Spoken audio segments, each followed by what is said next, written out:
Buongiorno a tutti. Oggi parliamo degli ammortizzatori della Blast.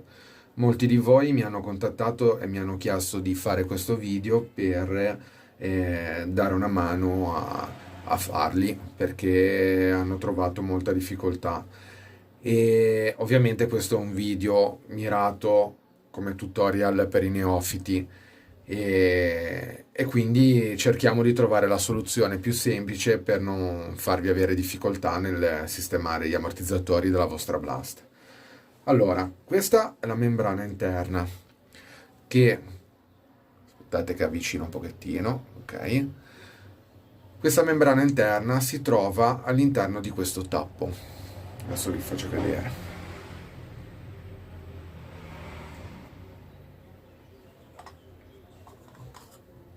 Mettiamo questo, se no facciamo un bagno d'olio. Allora, la membrana interna, scusate che non riesco a mettere bene a fuoco, la membrana interna andrà poi, una volta finito chiuso l'ammortizzatore, all'interno di questo tappo. Questo è un ammortizzatore a membrana. Ci sono degli ammortizzatori che non hanno la membrana ma hanno soltanto la battuta con un o-ring nella parte superiore. Questa sarà una differenza abbastanza notevole, anche perché questi ammortizzatori qua con la membrana non si potrà arrivare a farli con rebound totalmente a zero e quindi si dovrà optare per un 2 mm di rebound. Poi ora dopo vi spiegherò che cos'è il rebound. Allora, sostanzialmente per far funzionare questo ammortizzatore in fase di carica, noi cosa facciamo? Stelo tutto quanto in giù.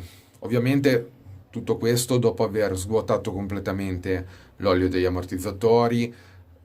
Bisogna pulire magari con un pezzo di Scottex bene tutta la cassa dell'ammortizzatore interna. Io consiglio sempre di smontarlo in tutte le parti. Nella parte qua sotto ci sono degli o-ring. Io leverei tutte le volte che si fanno gli ammortizzatori, vi do di consiglio di levare la manina, sfilare completamente lo stelo, svittare questa parte del tappo sotto inferiore, levare gli o-ring, pulire tutto quanto senza usare sgrassatori, ma usando eventualmente dei cotton fioc o dello Scottex. Fatto questo, cosa facciamo? Adesso io ora non ho l'olio da farvi vedere per la carica, però vi spiego brevemente. Sfilate la membrana dal tappo, che adesso sarà incastrata nel tappo. Poggiate, dopo che avete fatto il livello completamente fino in cima dell'olio, e se avete la pompetta del vuoto, che è questo marchingegno qui, non fate altro che mettere dentro con l'olio completamente a livello fino a tappo, creare il vuoto con la sua pompetta nella parte di sopra, e quando vedete che non escono più bolle, allora l'ammortizzatore è quasi perfetto. Perché quasi perfetto? Perché allora poi bisognerà prendere l'ammortizzatore, fare questo lavoro su e giù, adesso ho fatto un casino, e fino a che non vedete proprio più bolle, voi avete levato completamente tutta l'aria che c'è dentro all'ammortizzatore. Se invece non avete questo sistema di vuoto, potete con un semplice castellino tipo questo, chi ha la stampante 3D si può creare un supportino, comunque li vendono, o comunque potete anche prendere un coperchio di plastica, un contenitore di plastica, forarlo e creare un supporto per far riposare l'olio dentro l'ammortizzatore. Se fate questa operazione senza la pompa del vuoto, io vi consiglio di farlo riposare almeno un'oretta, tutti e quattro gli ammortizzatori messi lì, e dopo un'oretta riandare a provare piano piano ad andare su e giù con lo stelo, da vedere se crea delle bolle d'aria. Diciamo che col vuoto è il top, perché si leva veramente tutto. Comunque, andiamo avanti. Fatto questo, voi prendete la vostra guarnizione, andate piano piano fino a dove volete arrivare come rebound. Il rebound è la corsa che ha lo stelo, quindi la luce che rimane fuori dall'ammortizzatore dello stelo tra la battuta del fondo dell'ammortizzatore alla manina. Ipotesi, vogliamo fare un rebound di questo tipo, che a spanne, vedendo così, saremo attorno ai 5 mm. Cosa facciamo? Andiamo a mettere questo pompante in maniera più aderente possibile. Ovviamente uscirà dell'olio, ma quello è olio in eccesso e quindi a noi non interessa. Fatto questo, con una matita per esempio o una chiave a brugola, potete andare piano piano a ribattere tutto il bordo fino a che non faccia bene aderenza. È importante che questo faccia bene aderenza perché se no crea delle bolle d'aria, delle entrate d'aria. Poi una volta fatto questo, voi non fate altro che fare così. Aspettate che poggio qua. Adesso devo prendere questo perché non ho la sua parte già smontata. Allora, vedete che la parte del tappo superiore si smonta dalla ghiera e voi non fate altro che fare questo. Andate a metterlo qua sopra. Tenendolo così, andate leggermente indietro e questo crea una sorta di vuoto interno a mo' di ventosa. Mettete la parte sopra, tenete sempre qua così, fate attenzione a non schiacciare il bordo della guarnizione del pompante e piano piano lo avvitate tutto quanto. Una volta avvitato tutto quanto, girate l'ammortizzatore dove c'è questo forellino qua e andate fino a battuta. Vedrete che un pochettino esce da questa parte qua, un pochettino di olio e aria, e una volta arrivati fino in fondo, proprio come serraggio, l'ammortizzatore è pronto.